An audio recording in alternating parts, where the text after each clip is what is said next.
Welcome to the range. Here with your host Brandon Brown, and here with your panel, the Honorable Chris Gallen. Put some enthusiasm in that next time. No, man. Rachel Lindley. Just skip the hell out you. Cleveland Spears. Make JB laugh. And JB Brown. And starting it off, Cleveland. See, we're getting closer to April 4th, which is the opening day for baseball, Major League Baseball season. Getting very excited about it, but there's some news I want to talk about. First of all, hate to say it, but the Washington Nationals major season a lot worse to start off with. Sending Steven Strasburg to the minors. Not just the minors, but Double-A. Why would you send talent like that to Double-A? Facing batters who can't even make, Triple-A baseball. But obviously he was doing well against major league talent. So if you're not going to put him on your 25-man roster, why not put him on your 40-man roster and stick him on that AAA squad? I just don't understand that. You were 2-0 this season with a 2.00 ERA. I mean, you're doing that you pitched both of your games against the St. Louis Cardinals, and you struck out Pujols on your first try. Not a lot of pitchers can say that. Roy Halladay can't say that. Roger Clemens can't say that. Roy Oswalt can't say it. I can go down a whole laundry list of pitchers who haven't been able to do that before, and you did it. And how they reward you for that? They sent you to Double-A. That's terrible. The Washington Nationals need to get their ass kicked for that shit. I didn't even know Double-A was worse than Triple-A. Yeah. It doesn't make sense to me. Just add an extra A on there, you would think it'd get worse, but I guess it doesn't. But yes, especially with all the media hype and the build up around this dude, and I guess to send him not to AAA but to Double-A, because I know we were talking about it during spring break, and the way he just described Double-A makes it seem like he was playing with Michael Jordan out there with the Barons. So I would say that is a dumb move. That was Double-A baseball. I would say that was a dumb move. I mean, you're playing in pretty much high school fields, and yeah, that sucks. Yeah, you're playing. I mean, basically, Double-A baseball is like playing right here at the SFA baseball field. El Paso, yeah. You're probably talking about, probably only getting like 1,000 people showing up to your games, and that's basically residents of that area. Double-A, you're not even facing people good enough for the majors. You were signed probably 3-4 years ago, worked your way through, single-A ball, and finally got the Double-A thinking, okay, I'm finally out of here. Why don't I have to play with all the new rookies?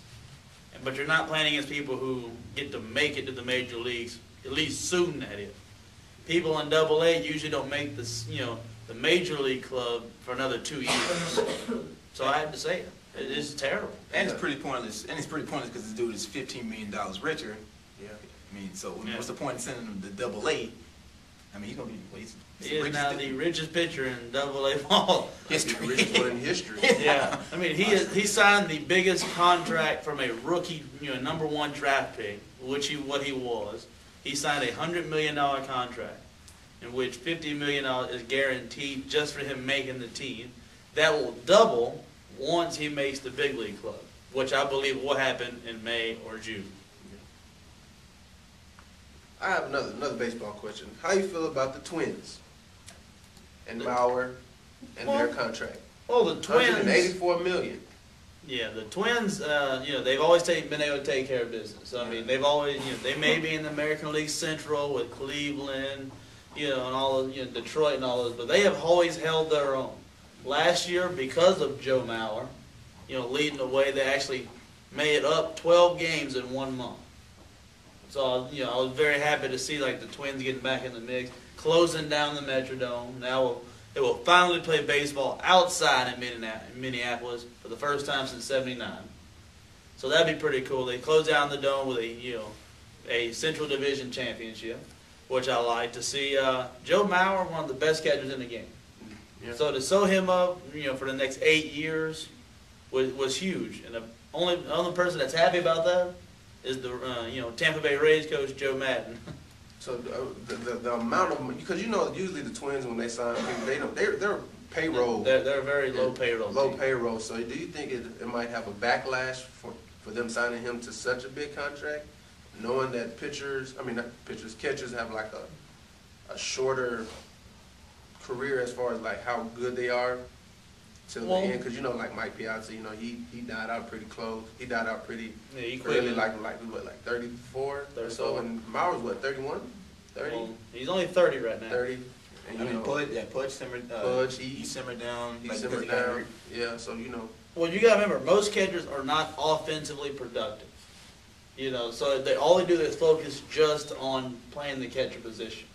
Whereas Joe Mauer, you know, like his first baseman, like the first baseman of the Twins, Justin Morneau, they pretty much battle out for the batting title every season. Mhm. So Mauer is not just bending down and catching a baseball, throwing people out at second or at third, but he also makes it possible for just, you know, he also has offensive talent, unlike other catchers.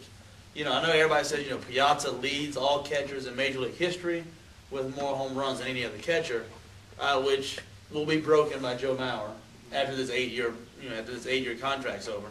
But you also got to know that Joe Mauer doesn't have to always just bend down and be the catcher. You know, say something about first base. yeah, he can always play. He play first base sometimes, Yeah. and sometimes he even plays a little bit more of, you know, DH for some, you Yeah, know, for that's- half the season, because Twins have 3 really good catchers.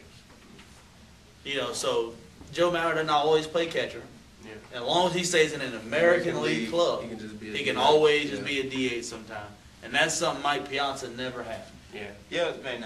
As far as like what money wise, I mean, he's been consistent enough throughout his career. So Minnesota, I mean, they wasted no time signing him to that big of a contract. So, I mean, if I were the Twins, I would have done the same thing, sewing him up so no other team could come after him. So Yeah, that's a big investment, though. Look at his numbers last year. He didn't play in April. Played half of May. Finished the season with a 378 batting average. It's probably been the closest to bat 400 since Ted Williams did it. And he was, you know, everybody knows Ted Williams, number 9 for the Red Sox, was the last to bat 400 in a season. So he finished with 379 after missing a month and a half. So you got to admit he was very impressive. You know, 28 home runs is very impressive. You know, he always ends up, you know, top of the league in RBIs. Last year he kind of was, you know, his RBI total was down with 117, I believe, which is about 20 or so off his normal pace. But that's mainly because, you know, he was missing that month and a half. Now the Twins are a very athletic ball club. They have a great outfield, Delman Young, you know, and stuff like that. So I mean, there's no reason why they can't, you know, Joe Mauer doesn't deserve this money. As for their payroll with a backlash, no, because they don't really sign that much talent anyway. They're not always in the running for a great starter. You saw what they did with, you know, Johan Santana. Santana came, didn't sign a huge contract, but when it came time when he made his name for himself, they traded him away. That's one thing Yeah, I do like Torrey about Hunter. the Twins. Look at Torrey Hunter also. Torrey Hunter was a free agent, was asked for too much money. So I mean, and he was Torrey Hunter was already getting up there in age. You know, he's already 36. So you got to admit, you know, they weren't going to resign him because they had Delman Young in the waiting.